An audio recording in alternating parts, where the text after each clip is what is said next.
they had to close the bar early because they didn't have anything left to serve us. So we were drinking different like banana cocktails and Just like whatever's left. Chuck it in the it glass, was mate. Give us some right ice. against yeah. That's right, we have a golfer joining us today. We have Glenn Paul, all the way from Perth. We're going to talk golf. We're going to talk rum. We're going to talk some other great stories as well. So here we go.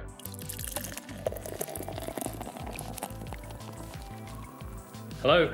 Hey, mate. Glenn, how are you? Good, mate. Good. How you doing? Yes, good. Welcome to A Drink with Owen. I appreciate you coming on. We have been talking for a while to tee this up, so I'm happy it's finally happening. What are we drinking today, mate? Mate, today we've got the Par-tini. Now that's I've mixed mine. it's a little. Glad to see it looks the same. I was a bit worried about that.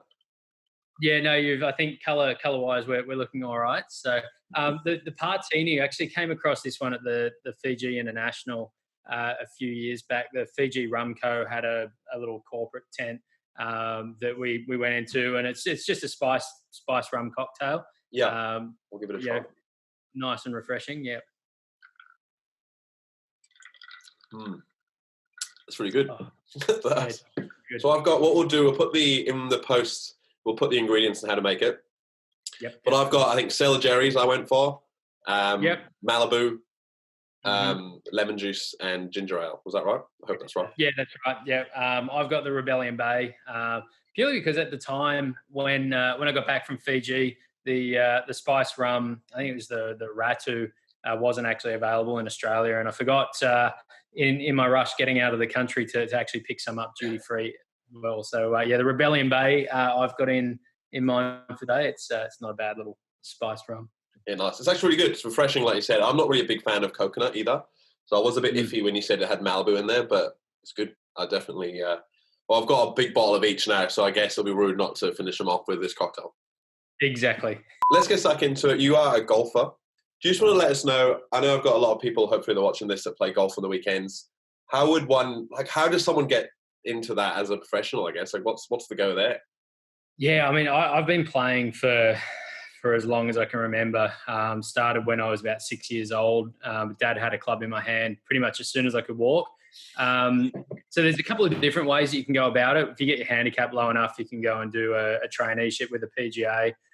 Or if you're a really, really good player, or at least think you're a really good player, go to Q school and try and get your tour card. So for me, I went through my traineeship and then went down the playing path for a little while. A bit of an expensive grind, one that's probably filled with a few alcoholic fueled nights as well. So it fits perfectly for our chat. I don't know how many of them are safe to discuss, but yeah, I think it's there's a couple of different parts, but realistically, you just get your game down and your handicap down, and you've got those couple of different parts. It's quite an expensive sport to do professionally, I'd imagine. Is it? Or? Yes. Yeah, it is. Yeah, and I think playing in Australia, not so much, but definitely overseas, you've got the cost to go to Q school. Your week-to-week expenses while you're playing, but then obviously if you've also got expenses back home, they still need to be paid as well. So yeah, it does get really, really expensive, which is pretty much the main reason why I stopped trying to pursue that and ended up down the coaching path. I mean, I still play, but I just don't try and play full time. I certainly don't have the bankroll to keep funding that. That's for sure. Well, when Drink with Owen takes off, mate, maybe we'll chuck you a few dollars for your sponsorship there. Perfect. I'll hold you to that. Yeah, I'll delete this video. It'll be gone. So when you did play, did you do a lot of traveling, or do you sort of stay in Australia until you hit different levels and you travel different places, or how does that work, I guess? Look, I mean, you can pretty much go to any Q school around the world that you want to. Really, a lot of it's going to come back down to the backing that you've got. Obviously US Tour and European Tour are the two big ones that everyone tries to get onto. But then, Asian Tour, Japan Tour, there's enough tours around the world. But I think, the PGA Tour and the European Tour are the ones that have the spotlight on them and playing for 5, 6, 7 mil. But, I guess for me, mainly Australia, I'd love to, be pegging it up for 7 mil every week. That's for sure. So. But yeah, I think for me, it's been mainly in Australia. I was in the US in 2008 for a while, just playing the mini tours there, trying to make it along that pathway. But again, playing shit golf and yeah, probably spending a few too many nights out drinking as well. But you have to do it. You're a young Aussie in the US. So you mentioned you had a couple of big nights out, I guess. Have you got any stories from your career, or like touring stories, or ones that you can repeat on a video? Look, probably in America, I got the nickname Crowded House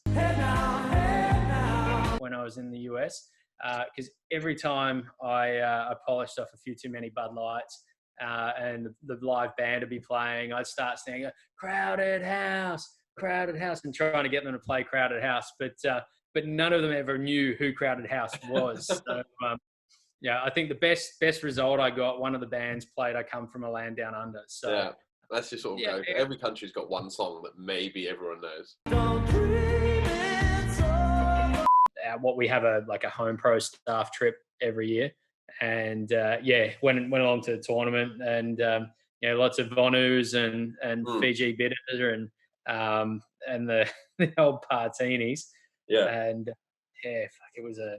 And I imagine over there, I've never been to Fiji, but are they strict on their pouring, or is it just like? No, they're pretty free flowing. Yeah. I was tracking in, mate. That's fine. Yeah, I know the bar at the where did we stay at? I can't remember. The Mercure or something like that. Where it was we stayed, it was we drank them out of alcohol.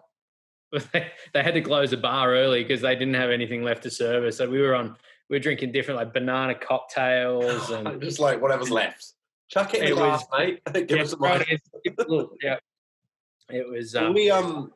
That reminds me of when we were in Japan. So one of the games, it was Wales, Uruguay. So it was probably one of the smaller games. We were in a place called Kumamoto, which is like right down the bottom of Japan. Yeah, we found this. It's weird because you go over there and you're like, oh, we don't want to just sit in Irish pubs or British pubs, but they're like the only ones that have beer on tap because obviously it's a different drinking culture over there. Yeah, we ended up at this. It was Irish pub, but all it is painted green, and they have Guinness. So okay. And the owner was chatting to us, and he's like, I've been busy, mate. And they had 2 games for the World Cup. They had France, Tonga, I want to say, the week before, and then Wales, Uruguay. And he goes, and we were there. So the game was on Sunday, so we were there Friday chatting to him. And he goes, last night, normally over a whole weekend, they'll sell 2 kegs of beer. He goes, that's what we'll sell for the whole weekend. He goes, last night alone, 3 days before match day, they sold 18 kegs of beer. I was just like, what? So you had a lot of fun off the course, I guess. You must have had some fun on it to keep playing it for as long as you did. Yeah, definitely. I mean, you're traveling around, especially playing the Pro-Am circuit and playing events here in Australia.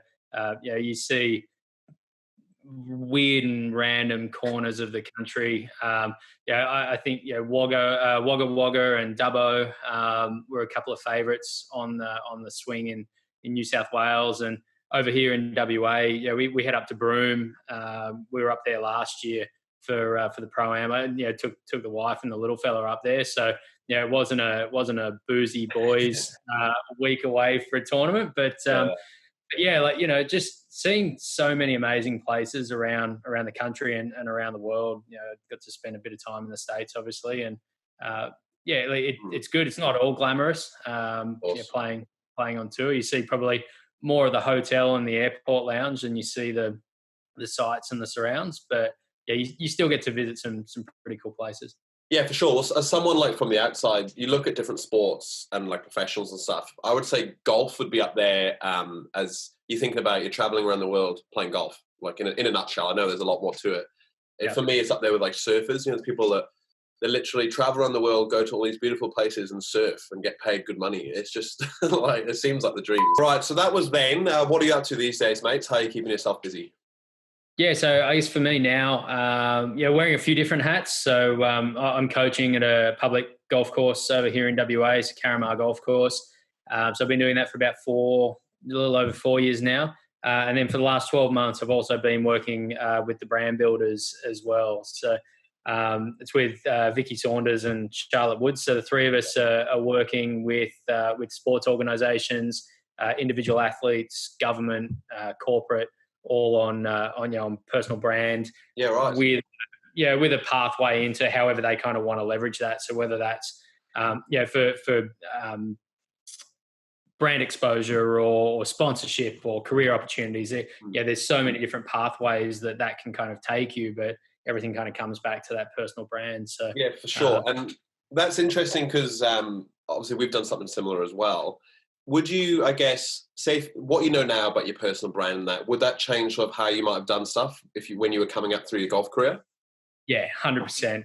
And I think that's kind of where I fell into everything with the brand builders. So when I was researching how to get sponsors and more meaningful sponsorship, I came across Vicky's program, and then went through the building my brand with them as well. And what we actually found, through there was a lot that aligned as far as our business values and our beliefs and everything around sponsorship and brands. So that's how I kind of fell into that. But yeah, definitely for me, I think having a better idea and a better understanding of who I am. But more importantly, the sponsorship and the value that I can offer sponsors.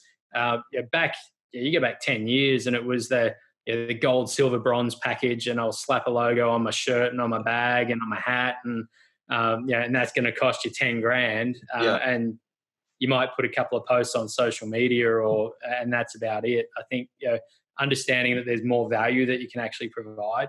I'd love to go back 10 years ago and do it all again. Being able to help others build their brand and see that, and almost teach them the learnings from my mistakes that I've made, and probably guide them to think a little differently and do things a little differently as well. And then actually seeing them go and put that into action and achieve from that is huge. Glenn, each week we ask everyone for a classic night out story. Go.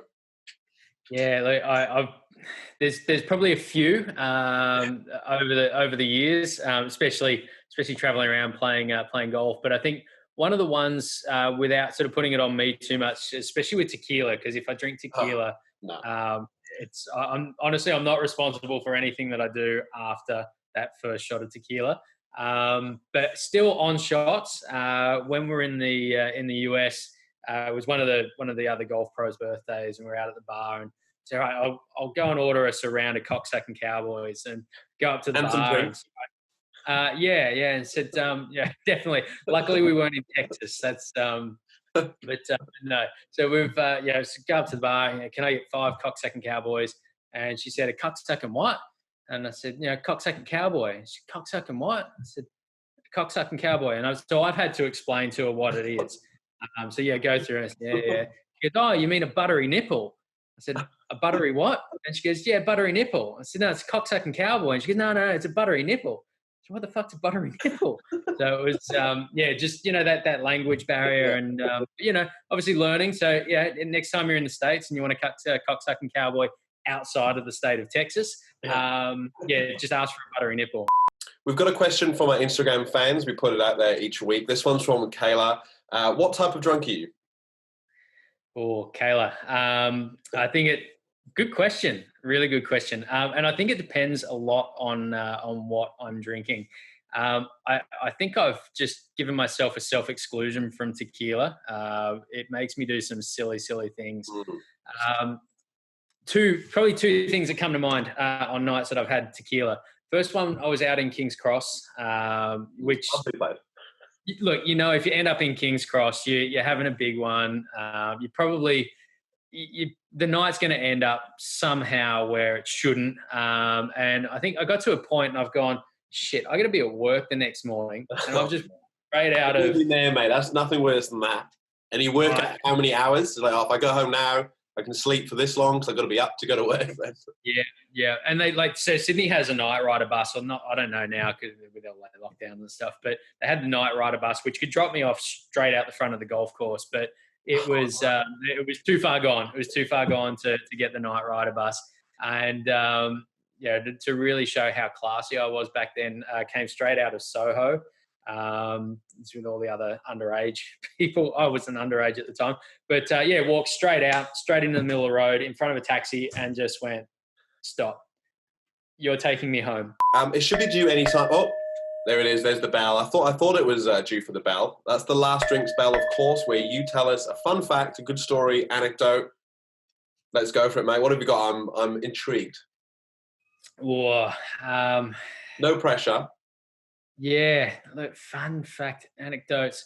I mean, like I said, I've got a lot of stories. I actually met my now wife out on a night on the town in Sydney, and so this is going back now 2011, early on, at what was the Lowenbrow, which I believe doesn't exist there anymore. But yeah, you're out for a mate's birthday. She was out on a Kentucky catch up. I had way too much to drink that night.